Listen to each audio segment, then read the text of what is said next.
हूं फरूख अब्बास और चैनल है एनटीवी और प्रोग्राम का नाम है न्यूट्रल। मैं और जावेद चौधरी साहब आपके सामने मौजूद हैं। आज खबरों की भरमार है जी, आपके लिए पूरा बुफे है। आज मैं ये कहूंगा, सबसे पहली खबर जो आपको बताएंगे जी कि अमेरिका ने अपना आधे से ज्यादा असला चला दिया। मतलब अब उनके पास बचा क्या होगा, और ये चलाया क्या पिछले सिर्फ 10 दिन में। अब कितना असला बाकी रह गया है, इनकी प्रोडक्शन कैपेसिटी क्या है, मसला क्या है, ये 10 दिन गूंज रहे हैं बार बार, ये सिलसिला क्या है, ये आपको बताएंगे। लेकिन अमेरिका ने अपनी ऐसी की तैसी फिरवा दी है। अपने आप को डिफेंड करने के लिए, अमेरिका मुल्क को डिफेंड करने के लिए भी असला उनके पास अब नहीं बचा हुआ। तो ये आपको बताएंगे कि ये क्या स्टोरी है। फिर आपको ये बताएंगे कि एक साइड पे तो हम कह रहे हैं कि असला नहीं है, लेकिन एक ऑपोजिट स्टोरी आती है। और लेकिन शायद हो सकता है इस बार नेतन्याहू गिरफ्तार, लेकिन शायद हो सकता है इस बार नेतन्याहू गिरफ्तार हो जाए, क्योंकि आप जानते हैं ये इंटरनेशनल क्रिमिनल है, ये कोई आम शैतान नहीं है। इस बंदे को मैं शैतान वैसे ही नहीं कहता। उसके बाद आपको एक पूरा चैप्टर बताएंगे ईरान का, ईरान कहां हमले कर रहा है, ईरान पे कहां हमले हो रहे हैं, ये आपको बताएंगे। एक खुफिया पैगाम ईरान की तरफ से पाकिस्तान पहुंच चुका है, जो मुश्तबा खामनाई साहब का पैगाम है। अब ये क्या पैगाम हो सकता है, पाकिस्तान क्यों आ रहे हैं और पाकिस्तान में ये पैगाम क्यों दिया जा रहा है, ये बताएंगे। और एक और चीज छोटी सी ख्याल की जा रही है कि शायद पाकिस्तान को प्रेशराइज किया जा रहा है। प्रेशराइज अंदर से भी किया जा रहा है, बाहर से भी किया जा रहा है। मामला ईरान का ही है, ये वाकई ही कोई प्रेशर पाकिस्तान को दिया जा रहा है और क्यों दिया जा रहा है, ये भी आपको बताएंगे। फिर आपको ये बताएंगे जी वो कौम जो अपने आप को ये कहती है, इनफैक्ट मैं वर्ड अपना वापस लूंगा, कौम नहीं, वो लोग, वो अफगानी तालिबान जो अपने आप को ये कहते हैं जी कि हमने तो सुपर पावर्स को हरा दिया। पता चलता है उनके ही शहर पे कब्जा कर लेता है उनका कोई दुश्मन आके। अब अगर उनके अपने ही इलाकों पे कब्जे होने शुरू हो गए हैं, उनके तख्ता पलटने की तैयारी शुरू हो गई है, तो उनका बनेगा क्या, ये सिचुएशन आपको बताएंगे। फिर आपको ये बताएंगे जी, मौलाना साहब ने एक पिछले दिनों में कंट्रोवर्शियल बयान दिया, उसके ऊपर बहुत तनकीद हुई और तनकीद बनती भी थी। मौलाना साहब बड़ी शख्सियत हैं, उन्हें बड़े दिल का मुजाहरा करते हुए अपने अल्फाज वापस लेने चाहिए थे, माफी मांगनी चाहिए थी। उसके बावजूद माफी तो नहीं आई, लेकिन उन्होंने किसी से माफी का मुतालबा कर दिया, और जिससे मुतालबा किया वो कोई जनरल साहब हैं। ये कौन से जनरल साहब हो सकते हैं और उनसे माफी का मुतालबा वो क्यों कर रहे हैं कि मुझसे माफी मांगो, ये सिचुएशन जानिएगा। फिर आपको ये बताएंगे जी, पाकिस्तानी क्रिकेटर हसन अली हैं, इन पे भारत में तशद्दुद की एक वीडियो आई कि ट्रेन में इन पे तशद्दुद हो रहा है। ये क्या स्टोरी थी, ये खुल गई है, ये आपको बताएंगे। फिर आपको ये बताएंगे जी कि अमेरिकी सदर फिर से वालिद बन गए हैं, दोबारा फिर बाप बन गए हैं। अब ये स्टोरी को, ये तो नहीं कहूंगा बुरी स्टोरी है, लेकिन मुझे लगता है कि अमेरिकी सदर का यहाँ औलाद हुई है, तो इस वजह से शायद इसे बहुत इंटरनेशनली उठाया जा रहा है। ये क्या मसला है, ये आपको बताएंगे। फिर आपने ये तो देखा होगा कि घर बनते हैं मोटरवे के साथ, सड़कें इर्द गिर्द से गुजर रही होती हैं, लेकिन आपने कभी ये सोचा कि आपके घर के ऊपर से सड़क गुजर रही हो? जी, ऐसा भी हो सकता है। अब मोटरवे घरों के ऊपर से भी गुजर सकती हैं। ये क्या सिचुएशन बन रही है, ये भी आपको बताएंगे। अब ये सोचें, आपको इतना बड़ा बुलंदा बताया है, इसलिए मैं चाहूंगा कि डायरेक्टली चॉइस साहब की तरफ जाऊं। छोटा सा रिमाइंडर कि लाइक शेयर सब्सक्राइब जरूर करना है। चॉइस साहब को डायरेक्टली इन्वॉल्व करते हैं और बात मैं सीधी लेके आता हूं इसराइली शैतान की। मैं सबसे पहले इसके बारे में जानना चाहता हूं कि ये क्या गिरफ्तार होगा। अब बेसिकली सितंबर के अंदर नेतन्याहू ने वहाँ पे आना है, क्योंकि वहाँ पे जनरल असेंबली का इजलास होता है और उसके अंदर सारे हेड ऑफ स्टेट्स न्यूयॉर्क आते हैं, आपको अंदाज़ा होगा। और न्यूयॉर्क के अंदर जो इस वक्त मेयर हैं वो ज़ोहरान ममदानी साहब हैं। वो पिछले साल भी यही कह रहे थे कि हमने इसको गिरफ्तार कर लेना है। वो आज भी उन्होंने कहना शुरू कर दिया कि जो ही वो न्यूयॉर्क में आएंगे, मैं अपनी पुलिस से कहूँगा, सिटी पुलिस से कहूँगा कि इसको गिरफ्तार कर लें। अब न्यूयॉर्क सारे का सारा मेयर के पास होता है, उसकी अपनी पुलिस होती है और वो किसी को भी गिरफ्तार कर सकती है, बात ठीक है। लेकिन अब ज़ाहिर है, क्या एक शहर की पुलिस क्या किसी हेड ऑफ स्टेट को भी गिरफ्तार कर सकती है? एक बहुत बड़ा सवाल है, जो ज़ाहिर है इसका जवाब किसी के पास नहीं है। अमेरिकन तो लॉज में तो ज़ोहरा हो सकता है। नहीं, ऐसा ऐसा मुमकिन नहीं है, क्योंकि हेड ऑफ स्टेट जो उसको इम्यूनिटी हासिल होती है। आप इस तरह नहीं है कि उसको कोई भी सिटी पुलिस जो आके गिरफ्तार कर ले। इंटरनेशनल क्रिमिनल क्यों ना हो। वो जैसा भी हो, मेरा नहीं ख्याल कि वो इस तरह हो सकता होगा। अगर उसे गिरफ्तार करना है तो गवर्नमेंट ने गिरफ्तार करना है, वफाकी गवर्नमेंट ने गिरफ्तार करना है। नेशनल पुलिस को उसने कहना है, नेशनल पुलिस ने उसको रोकना है, नेशनल पुलिस ने उसको गिरफ्तार करना है। सिटी की और मेयर की जो पुलिस है उसे गिरफ्तार नहीं कर सकती। अच्छा। बहरहाल एनी हो, हम्म। ज़ोहरान ममदानी साहब ने कल ये बयान दे दिया और उसका नतीजा ये निकला कि खबरें चलनी शुरू हो गई। इवन इसराइल के अखबारात के अंदर भी खबरें आ गई। और आज डोनाल्ड ट्रंप ने उसके ऊपर कह दिया है कि खबरदार, जो किसी ने उसकी तरफ देखा भी, मैं टांगे तोड़ दूंगा और कोई बंदा उसको गिरफ्तार नहीं कर सकेगा। उसने कहा जी उसकी गिरफ्तारी तो सवाल ही नहीं है, आउट ऑफ क्वेश्चन है। चॉइस ये साहब, प्रेसिडेंट ने कह दिया, ये प्रेसिडेंट ने कहा है, लेकिन जो प्रेसिडेंट। इसका यार है फादरलैंड वाला, हम्म। ठीक है, वो जो नरेंद्र मोदी है, याद वो आते भी जब वजीर आजम बना है तो अमेरिका जा सकता है, अदरवाइज तो उस पर भी पाबंदी है ना, वो नहीं, अमेरिका नहीं जा इम्यूनिटी सकता। है ना उनको, उसको भी इम्यूनिटी, अभी इसको भी इम्यूनिटी इम्यूनिटी। है। नहीं, वो प्राइम मिनिस्टर की हैसियत से इम्यूनिटी है ना उसको। उससे पहले तो पाबंदी लगा सकते हैं, जब वो आम आदमी बनेगा तो वो पाबंदी लगा दे। फिर अब ये अगर फर्ज करें कि ये प्राइम मिनिस्टर रहते नहीं थे याहू, तो कोई शख्स उसको गिरफ्तार नहीं कर सकता, जोरान इम्यूनिटी है ममदानी इसको। फिर क्यों कह रहा है? बस ये स्टंट है एक। स्टंट है। हाँ, मीडिया स्टंट है एक। इसके इसके पीछे हकीकत कोई नहीं है नहीं होगा ना, गिरफ्तार। बिल्कुल नहीं हो सके। दिल तोड़ दिया आपने ये बात नहीं, मैं करके। आपको सही कह रहा हूँ यार। अच्छा, जब चलो, तक हेड ऑफ स्टेट है उस वक्त तक आप उसको गिरफ्तार नहीं कर सकते। ठीक है। प्रेसिडेंट को, प्राइम मिनिस्टर को, हेड ऑफ गवर्नमेंट है वैसे तो वो, हम्म, लेकिन आप उसको गिरफ्तार नहीं कर सकते। इस्लामी प्राइम मिनिस्टर है, जिस दिन वो रिटायर होगा उसके बाद किसी एयरपोर्ट पे भी जाएगा तो गिरफ्तार किया जा सकता। मतलब ये फुल फ्राई ही होगा, हाँ, फुल फ्राई वो यही इसका आखिरी तरीका। अच्छा चलें चौधरी साहब, अगली खबर, इनके पास असला नहीं बचा अमेरिका के पास। ये खबर है, ये बेसिकली ये तो centre for strategic and international studies की रिपोर्ट है। उस रिपोर्ट के अंदर ये बताया गया है कि अमेरिका ने पिछले 10 दिन के अंदर अपना सारा असला इस्तेमाल कर दिया है और उसने कहा जी पैट्रियाट जो है इसका सबसे बड़ा डिफेंस सिस्टम जो है वो इस्तेमाल हुआ। और ये जो डिफेंस सिस्टम पैट्रियाट के इंटरसेप्टर्स होते हैं बेसिकली, तो आपके ऊपर जब अटैक होता है तो आप इंटरसेप्टर को इस्तेमाल कर देते हैं। पैट्रियाट इंटरसेप्टर जो है वो $4.3 मिलियन से लेकर $5 मिलियन तक का एक है और उसे चला दिया गया है यहाँ पे 1200 की तादाद में, यानी पिछले 10 दिन में 1200 पैट्रियाट जो मिसाइल्स हैं वो चल गए इंटरसेप्टर के तौर पे। और सही वो है। टोटल इनका जो वहाँ पे स्टॉक था वो खत्म हो गया। इसके बाद थर्ड डिफेंस सिस्टम है इनका। थर्ड जो होता है उसको $12 मिलियन से लेके $15 मिलियन में एक बनाया बनता जाता है, एक हम्म, बनता है। और ये जो है ये तकरीबन 100 से ज़ायद ये इस्तेमाल हो गए इंटरसेप्टर। और ये साल में 12 से लेकर 37 बन सकते हैं। अमेरिका के अंदर इतनी कैपेसिटी नहीं है कि थर्ड मिसाइल जो है या पूरे डिफेंस सिस्टम है उसको दोबारा बनाया जा सके। और इसी के अंदर उसने एक्सपोर्ट भी करना होता है और अपनी हिफाजत भी करनी होती है, अपनी फौज के हवाले भी करना होता है। तो 2.5 साल का जो स्टॉक था वो यहाँ पिछले 10 दिन के अंदर इस्तेमाल हो गया। फिर इसके साथ टॉम हॉक मिसाइल जो हैं वो 1000 के करीब वो इस्तेमाल हो गए हैं। फिर इनके पास सबसे महंगा जो मिसाइल है वो SM-3 है और SM-6 है। ये $10 मिलियन से लेकर $25 मिलियन में बनता है, सबसे महंगा ये है।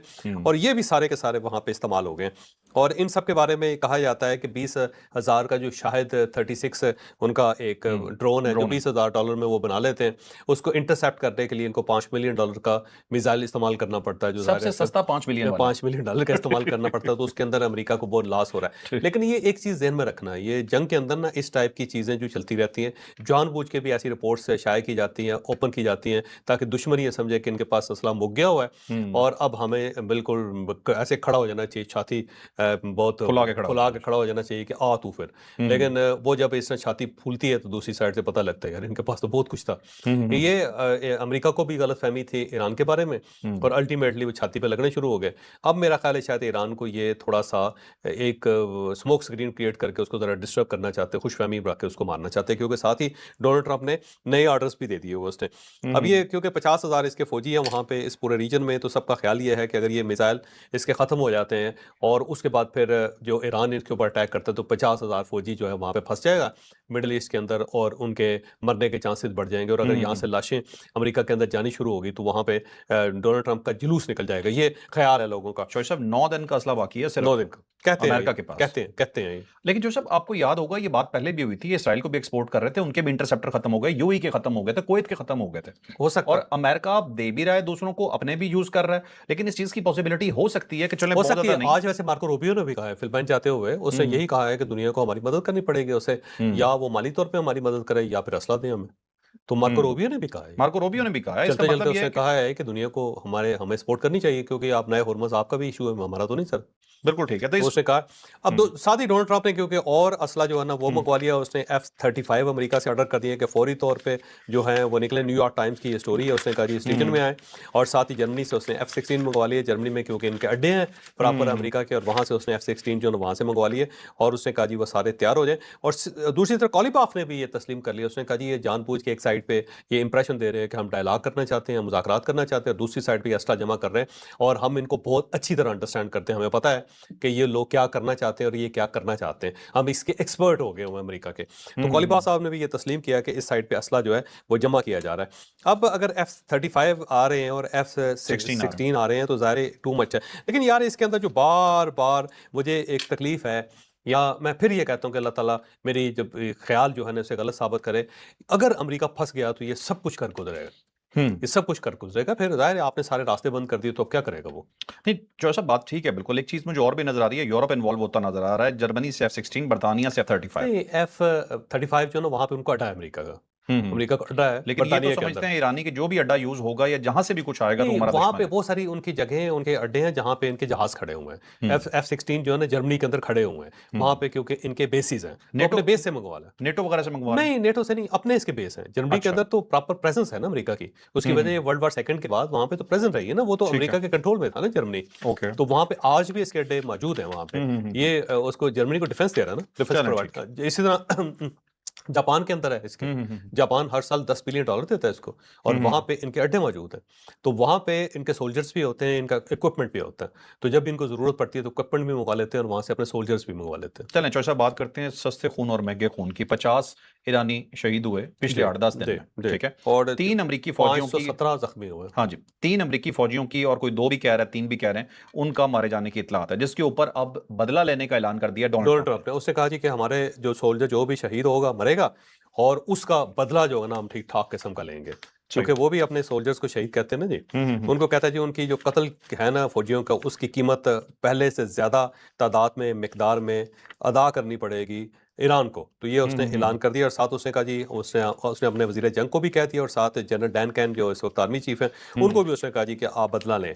और ये बेसिकली उनके जो सोल्जर्स थे उर्दन में मारे गए थे, क्योंकि जब हाँ जी। उसके ऊपर अटैक हुआ था तो वहाँ इनके सोल्जर मारे गए। 2 की जो इन्होंने शनाख्त जारी कर दी है, उसमें एक 25 साल का एक नौजवान है और दूसरी खातून है 19 साल के।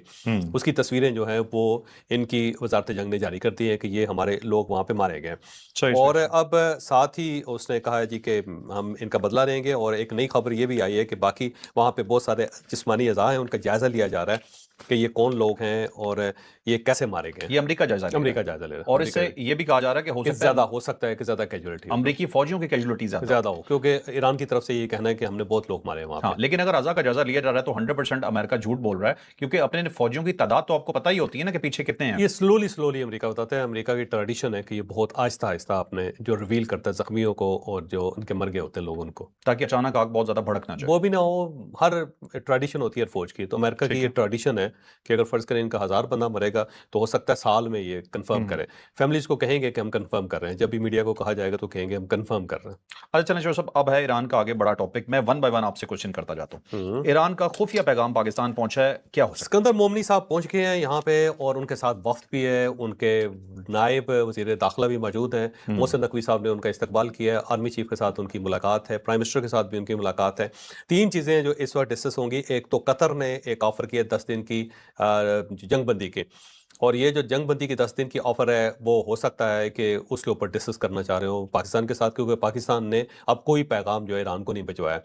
दूसरा ये है कि पाकिस्तान डिस्टेंस पे चला गया है, तो अब वो मामलात को सेटल करना चाह रहे हैं पाकिस्तान के साथ, क्योंकि उनको पता है कि पाकिस्तान इनका बहुत बड़ा दोस्त है और इसने मुश्किल वक्त में काम किया है। और तीसरी चीज़ जो है वो हौज़ी है, क्योंकि हौज़ियों के ऊपर पाकिस्तान ने एक बड़ा क्लियर स्टांस लिया है, और उसने कहा जी हमारी रेड लाइन है, और सऊदी अरब, और अगर आपने यहाँ पे कोई गड़बड़ करने की कोशिश की तो हम सऊदी अरब के साथ होंगे। तो मुझे लगता है कि इसके ऊपर फिर वो दोबारा बात करने के लिए आए हैं। और ये जो ईरान के बारे में एक बाकायदा तस्वर पाया जाता है कि वो पाकिस्तान को ब्लैकमेल कर रहा है, मेरा ख्याल ये तस्वर भी उन्होंने ख़त्म करने का फैसला किया था कि पाकिस्तान के साथ आया जाए, पाकिस्तान को बुलाया जाए और पाकिस्तान को दरमियान में रखा जाए। सिर्फ कतर के ऊपर रिलाय करने के लिए ईरान तैयार नहीं है। ठीक है। उसे पता है कि कतर के साथ बात करने का कोई फायदा नहीं होगा, तो हमें पाकिस्तान जैसा मजबूत मुल्क चाहिए, ठीक तो वो इसलिए पाकिस्तान को अपने साथ शामिल रखना हाँ, चाहते हैं। और बिल्कुल उनके सुप्रीम लीडर का पैगाम भी है, और साथ ही उनके प्रेसिडेंट का पैगाम भी लेके आ रहे हैं मोमनी साहब। ये भी तो हो सकता है कि पैगाम इन्होंने कोई कंफर्मेशन हो कि अमेरिका को ये कंफर्मेशन दे दें और यहाँ पे जंग रोक देते हैं, कोई इस तरह की हो final सकता चीज़ है, भी हो सकता है, हो सकता है, हो सकता है, हो सकता है, लेकिन इस मर्तबा ईरान खुद आया। पाकिस्तान ने मेरा नहीं ख्याल के किसी किस्म का कोई इनके साथ कांटेक्ट किया होगा। थोड़े शौक भी तो पूरे कर लिए ना। हाँ, अच्छी बात, अच्छी बात। ठीक है। और पाकिस्तान को कोई प्रेशर नहीं दे रहा आपके ख्याल में ईरान अब हौसियों के थ्रू? मेरा ख्याल है नहीं, वो हौसियों के मामले में पाकिस्तान बड़ा क्लियर है जी। पाकिस्तान ने टोटल एक क्लैरिटी के साथ मैसेज दिया है कि आपके पास ऑप्शन यही है कि आप सऊदी अरब के ऊपर हमला ना करें। ठीक है। अब एक चीज़ मैं आपसे और पूछता हूँ चौधरी साहब, एक साइड पे असला जमा कर रहा है अमेरिका, दूसरी साइड पे मुज़ाकरात की भी बात कर रहा है। आपको क्या लगता है, अमेरिका धोखा दे रहा है ईरान को, क्योंकि ईरान ये कह रहा है धोखा दे रहा है। अमेरिका एक बड़ा अटैक करेगा ईरान के ऊपर।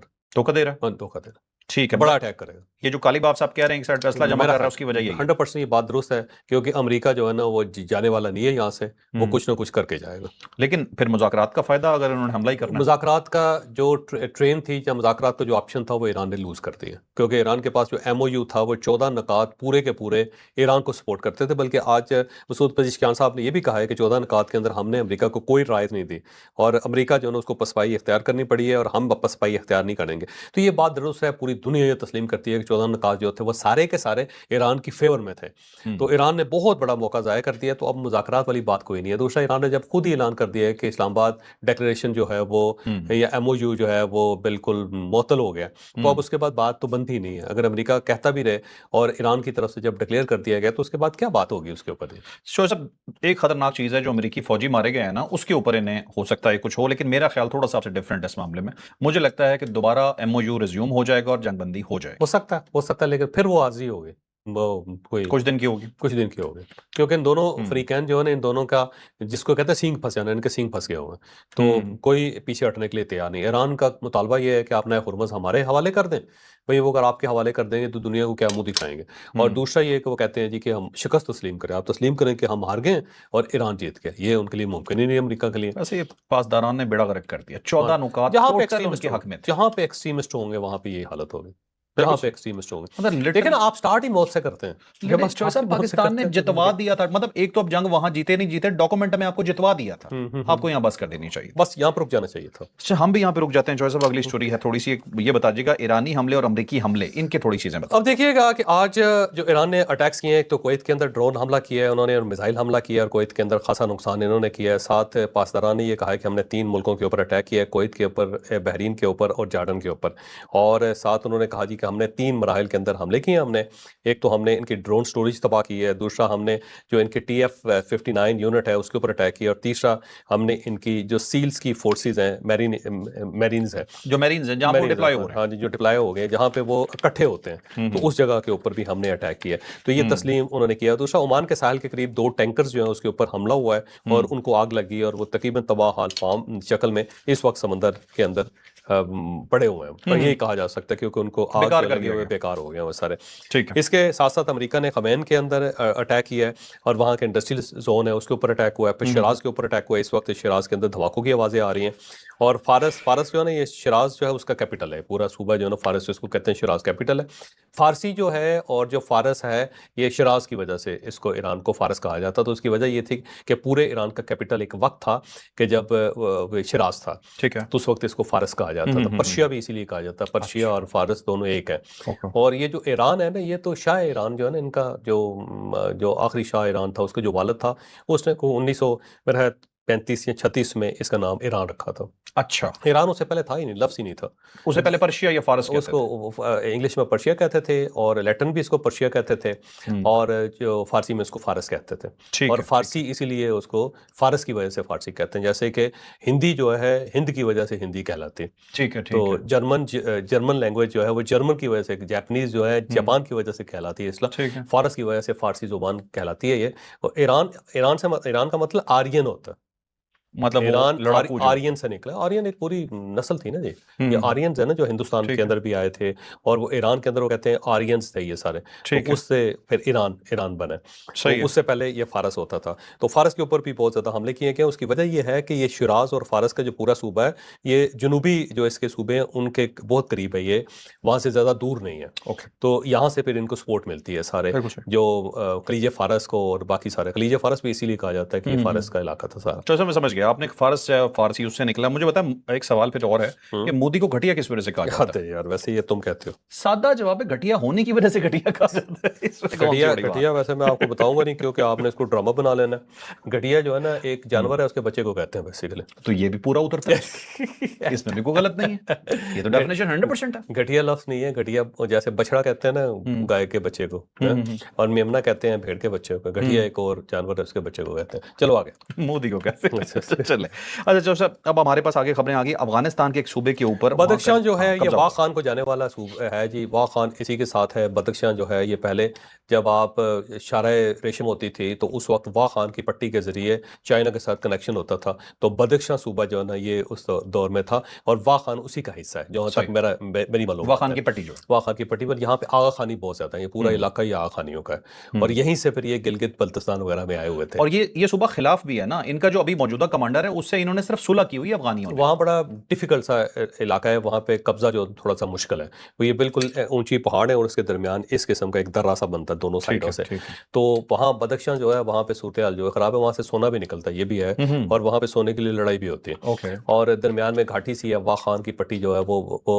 ताजिकिस्तान को पाकिस्तान से अलग करती है। दरमियान वाला हिस्सा है। एक साइड पे चाइना लगता है, दूसरी साइड हाँ पे ताजिकिस्तान लगता है, तीसरी साइड पे पाकिस्तान लगता है इसमें अंदर। सही सही। और वहाँ पे आग खानी है और ये आग खानी जो है ना यहीं से क्रॉस करके ये चित्राल आए थे। चित्राल से फिर गिलगित बल्तिस्तान के अंदर आए। ये सारा ये रूट है इनका इनका। मौजूदा कमांडर ताजिक है। ताजिक है हाँ जी। और क्योंकि यहाँ पे जुबान भी ताजिक बोली जाती है सही। क्योंकि और इनके फीचर्स भी ताजिक ही फीचर्स हैं। ओके। तो वहाँ पे एक ग्रुप है जिसका नाम सपियान है और सपियान ग्रुप ने कल यहाँ सिपाहियान कुछ ऐसे सपायान बोल। सपाही से हाँ सिपाही से सपायान हाँ। ये सपायान जो है ये ग्रुप है और इसने वहाँ पे एक पूरा जिला था जिसका नाम यकतल है उसके ऊपर कब्जा कर लिया और कब्जा करके वो कई घंटे तक वहाँ पे बैठे रहे 17 जुलाई को। और तालिबान जो है ना उनको उनके अंदर इतनी हिम्मत नहीं हुई कि छुड़वा सकें। फिर उसके बाद वो निकल गए। वो खुद ही। और ये जो है ना ये पहली मरतबा इस तरह हुआ है। तो इसका मतलब ये हुआ कि इनकी जो रिट है वो ऑलमोस्ट पामाल हो गई हुई है। तो ये हम्म। पहली मरतबा तालिबान के साथ हुआ है कि कोई आया और आके कब्जा करके बैठ कर फिर उसके बाद चला गया।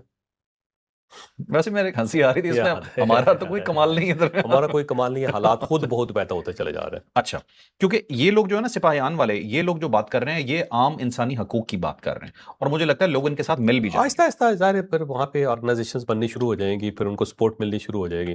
ताजिकिस्तान जो है वो तो इनके खिलाफ है बहुत ज़्यादा। ताजिकिस्तान के साथ इनकी लड़ाइयाँ भी चलती रहती है क्योंकि वहाँ पे चाइनीज़ बहुत काम कर रहे हैं। तो ये चाइनीज़ के ऊपर जो पिछले दिन उन्होंने हमला भी कर दिया था वहाँ पे। Okay okay. तो वहाँ पे ये फटा भी चल रहा है। दूसरा ये है कि वो नॉर्दर्न अलायंस जो है वो भी वहीं पे करीब है। वो भी ताजिक हैं वो लोग भी ना जो ठीक है। अहमद शाह मसूद वगैरह जो थे ना वो ताजिक थे सारे के सारे। अच्छा अच्छा तो ठीक उनके है, साथ वही भी अब बेल्ट है। वो इनके साथ भी इनका फटा चल रहा है। तो अब ये नया सपायान आ गया तो अब ये पता नहीं क्या करते हैं इनके साथ। तो वहाँ पे वाकई मसाइल बहुत ज्यादा बढ़ते चले जा रहे हैं जनाब अली। अच्छा चलो साहब, नेक्स्ट स्टोरी है हमारी। ठीक है, मौलाना साहब क्या खुद नहीं माफी मांग रहे हैं, किसी मौलाना जनरल को फजलुर कह रहे हैं रहमान माफी साहब मांगो। ने बुकला कन्वेंशन के साथ खिताब करते हुए उन्होंने कहा जी कोई वो जनरल जो मेरे खिलाफ प्रोपेगेंडा कर रहा है उसको माफी मांगनी पड़ेगी। लेकिन उन्होंने जनरल का नाम नहीं बताया। अब कौन जनरल है? का नाम नहीं बताएगा तो हम क्या कह सकते हैं। मौलाना कुछ जानते होंगे मौलाना फजलुर रहमान साहब।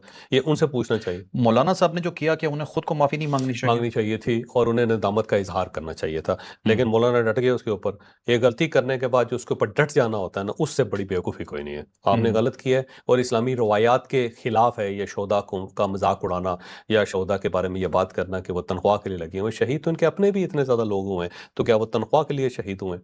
तो ये बड़ी ज़्यादती है। एक पूरी मुस्लिम हिस्ट्री को बदल के रख दिया इन्होंने मौलाना फजलुर रहमान साहब ने। और इनके जो बुजुर्ग थे इनका जो मकतबा फ़िक्र है वो हमेशा शोदा को सपोर्ट करता था। ये जो बरेलवी है ना बरेलवी मकतबा फ़िक्र जो पाकिस्तान में सबसे ज़्यादा बरेलवी हैं हाँ जी। वो इस किस्म के जहाद में नहीं पढ़ते थे। वो ना अफगानिस्तान के जहाद में पढ़े ना कश्मीर के जहाद में पढ़े। वो तो अब जाके एक्टिव हुए हैं टीएलपी की शक्ल में। लेकिन ये उनको बुरा कहते थे कि ये देखें ये सिर्फ नात ख्वानी तक महदूद हो गए हैं या ये पीर प्रस्त होकर रह गए हुए हैं और जबकि अमली तौर पर जहाद में शरीक नहीं होते।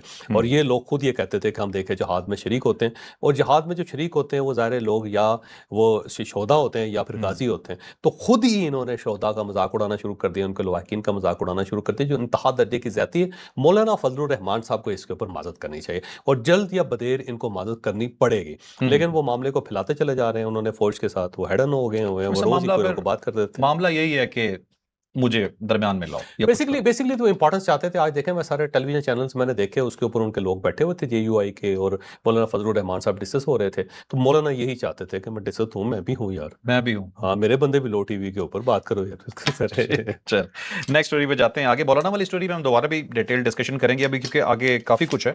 तो साहब एक हसन अली हैं, पाकिस्तानी क्रिकेटर हैं, फास्ट बॉलर हैं। इनके मुतालिक एक वीडियो आती है इंडिया में कि एक ट्रेन के अंदर इन्हें तशद्दुद का निशाना इनकी बेगम जो है वो बनाया इंडियन जा है रहा ना। बेगम इनकी बेगम इंडियन है। इंडियन, अब हाँ, उनकी बेगम का ही बयान आया है, लेकिन उस वीडियो के बाद पाकिस्तान और इंडिया में मुसलसल ये वीडियो चलती रही और डिस्कस होता रहा कि हसन अली को पुलिस ने मारा। और जबकि हसन अली तो वहाँ पे गया ही नहीं बेचारा, वो है ही पाकिस्तान के अंदर, और उसकी बेगम का आ गया तो हम तो 3 साल इंडिया, उन्होंने कहा जी गए ही नहीं हो। अब वो मेरे ख्याल दुबई में रहते हैं शायद ये लोग, पाकिस्तान और दुबई शायद आते जाते होंगे, इंडिया 3 साल से नहीं गए। इंडिया वो कहते हैं 3 साल हम गए ही नहीं। और ये उसकी शक्ल मिलती थी हसन अली की ना, वैसे तो शक्ल ना भी मिलती हो ना जी, तो सोशल मीडिया का कमाल ये है कि आप ऊपर टैगलाइन दे, एक थंबनेल दें जैसे आप देते हो, और उसके बाद लोग जो है चल सो चल, चल सो चल, चल सो चल, चल सो चल। ठीक है, ठीक है। तो हसन अली साहब नहीं है, वो बिल्कुल सेफ हैं, बस उनकी शक्ल उनसे थोड़ी सी मिलती है। मार खाने वाले हर आदमी की शक्ल मिलती जो है ये आरएसएस का और बीजेपी का काम है एक मुसलमान को और पाकिस्तानी शो करके मार पड़वाई, दिखाया ये कि देखो ये मार रहे हैं, और वजह क्या जी, लोग खुश होंगे पाकिस्तानियों को मार पड़ रही है। मतलब लानत है इन लोगों पे यार, कसम से सीरियसली। ये बीजेपी और मोदी जो है ना, नाकाबिले बर्दाश्त लोग। लास्ट अच्छा नहीं, लास्ट नहीं साहब, 2 रहती हैं। अच्छा, अब अगली स्टोरी ये है जी कि अमेरिकी सदर साहब फिर वालिद बन गए। यार वो नहीं, जेडी वैंस साहब की है, नौजवान आदमी है और बेगम उनकी इंडियन है, और वो अगर बच्चे पैदा कर रहे हैं तो आपको क्या तकलीफ है। अब चौथा बच्चा उनके हो गया है जेडी वैंस साहब का। आपने ना वैसे उस वक्त भी सनसनी फैलाई, आपने कह दिया, हंसी मेरी निकल गई कि यार वाइस प्रेसिडेंट को प्रेसिडेंट कह रहे हैं आप। जो प्रेसिडेंट है वो बेचारा उससे मेरा ख्याल है बहुत आगे निकल गया बच्चों की पैदाइश से। अब वाइस प्रेसिडेंट नौजवान आदमी है तो वो जाहिर है अल्लाह ताला उसके ऊपर मेहरबानी करता है, तो मेहरबानी कर दी है उसने। अच्छा चौधरी साहब, 150 साल में ये पहला मौका है कि कोई vice president, serving vice president की वाइफ। वजह यह है कि नौजवान वाइस प्रेसिडेंट बड़े अरसे बाद जाके मिला है। उससे पहले जितने थे सारे बुजुर्ग होते थे, जो बाइडन जैसे लोग होते थे वही वाइस प्रेसिडेंट है। तो वाइस प्रेसिडेंट अमूमन बुजुर्ग होते थे, नौजवान पहली मरतबा है, और ये वर्किंग नौजवान है, ये भी थे। नहीं वो तो साबित हो रहा है। अच्छा 1870 में आखिरी दफा हुआ था ये, और अब हुआ है। और जो सब अब आ गई लास्ट स्टोरी ये कि मोटरवे घरों के ऊपर से गुजर सकती है। चाइना के अंदर ये बहुत ज़्यादा तजर्बे हुए हैं वहाँ पे, बल्कि इस तरह है कि हाई राइज बिल्डिंग जो है ना, हाई राइज बिल्डिंग के अंदर से ट्रेनें गुजारी हैं उन्होंने, अंदर से मोटरवेज गुजारे हुए हैं, यानी ऊपर भी लोगों की रहायशें हैं, नीचे भी हैं, और दरमियान से जैसे होता है कि मतलब बहुत सारे ब्लॉक, 1-2 ब्लॉक हैं वो खाली करवा के ना उसके अंदर से पटरी बिछा के, तो फास्ट ट्रेन गुजरती है उसके अंदर से। और इसके बावजूद बिल्डिंग का जो स्ट्रक्चर है उसको पता नहीं चलता, ऊपर रहने वाले लोग, नीचे रहने वाले को पता नहीं चलता कि नीचे ट्रेनें दौड़ रही हैं। और इसके साथ साथ मोटरवेज जो है ना वो भी, ये चाइना के अंदर बड़े बड़े तजर्बे हुए हैं, कंस्ट्रक्शन में तो बहुत ज़्यादा तजर्बे हैं, और चाइनीज़ वाकई इस मामले में नंबर 1 है। तो आपके लिए शायद ये नई खबर होगी, गोयांग के अंदर वो कोशी ब्रिज है, और वो इमारतों के ऊपर से गुजर रहा है, लेकिन चाइना के अंदर ऐसी ऐसी जगह हैं कि आप उसको देख के बस, जिसको कहते हैं ना कि उंगलियां दांत में दाब के बैठ जाना, इस टाइप की सूरत होती है वहाँ पे। बिल्कुल 1997 में ये ब्रिज बना था चौधरी साहब, और वजह क्या थी कि शहर में महंगे इलाके थे, सस्ते थे नहीं, तो यहाँ इजाजत दी गई और ऊपर से मोटरवे गुजार दी गई, और नीचे बिल्डिंग्स बनी हुई हैं, घर नहीं बिल्डिंग्स बनी हुई। ये तो बिल्डिंग्स हैं, लेकिन जब वो देखोगे ना आप, अगली मरतबा आप स्टोरी करना कि हाई राइज बिल्डिंग है, जैसे ये फर्ज करो कि यहाँ पे हमारे वो नहीं है जो सबसे ऊंची बिल्डिंग है यहाँ इस्लामाबाद के अंदर, उसके अंदर से ट्रेन गुजरी हो तो कैसा लगेगा? पहले तो यकीन नहीं आया। अच्छा, तो ये था नाज़रीन आज का व्लॉग, यकीनन आपके लिए इंफॉर्मेटिव रहा होगा, और जाते हुए सिर्फ यही कहूंगा, नरेंद्र मोदी और इस्राएली शैतान नेतन्याहू, तुम दोनों चाहो भी तो तुम लोगों को कोई नहीं हरा सकता घटियापन में, इतने दोनों इतने घटिया लोग। तो लाइक शेयर सब्सक्राइब, इजाजत दीजिए, अल्लाह हाफिज़, पाकिस्तान जिंदाबाद।